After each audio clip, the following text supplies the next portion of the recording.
नमस्कार मित्रांनो, स्वागत आहे तुमचं पुन्हा एका ब्रेकिंग न्यूजमध्ये. मित्रांनो, पुणे जिल्ह्यातील इंदापूर शहराजवळ असणाऱ्या जगदंब हॉटेलमध्ये अविनाश बाळू धनवे या तरुणाचा गोळ्या झाडून आणि कोयत्यानं वार करून खून करण्यात आला होता. या हत्याकांडाचं CCTV फुटेज व्हायरल झाल्यानंतर एकच खळबळ उडाली होती.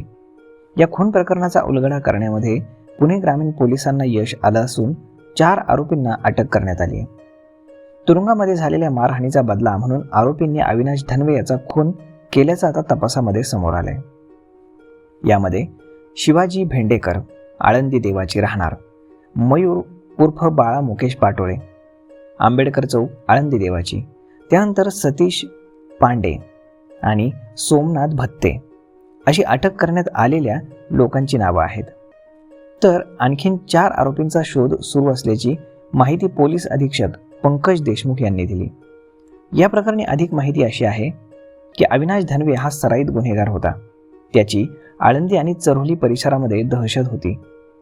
आळंदी परिसरातील गुन्हेगारी टोळ्यांसोबत त्याचं वैमनस्य होतं. त्याच्या विरोधामध्ये वेगवेगळ्या पोलीस ठाण्यामध्ये गंभीर असे गुन्हे दाखल आहेत. 2020 मध्ये त्याच्या विरोधामध्ये मोक्का लावण्यात आला होता. तेव्हापासून तो तुरुंगामध्ये होता. फेब्रुवारी महिन्यामध्ये तो तुरुंगातून सुटून आला होता. तर आरोपी शिवाजी भेंडेकर हा देखील खुनाच्या गुन्ह्यामध्ये 2012 पासून तुरुंगामध्ये होता. 2022 मध्ये त्याची तुरुंगातून सुटका झाली होती. तुरुंगात असताना धनवे यांनी शिवाजी भेंडेकर आणि मयूर उर्फ बाळा पाटोळे याला मारहाण केली होती. याच मारहाणीचा बदला त्यांनी धनवेचा खून करून घेतलाय अशी माहिती आता समोर येते.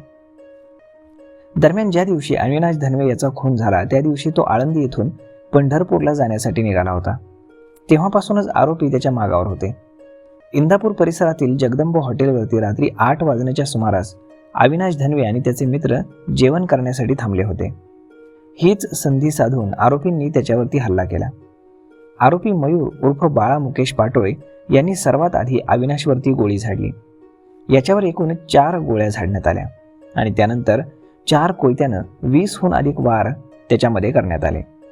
डोक्यात गोळी लागल्यानं अविनाश धनवेचा जागीच मृत्यू झाला होता. तर अशा पद्धतीनं एका गुंडाचा अंत झालेला आहे.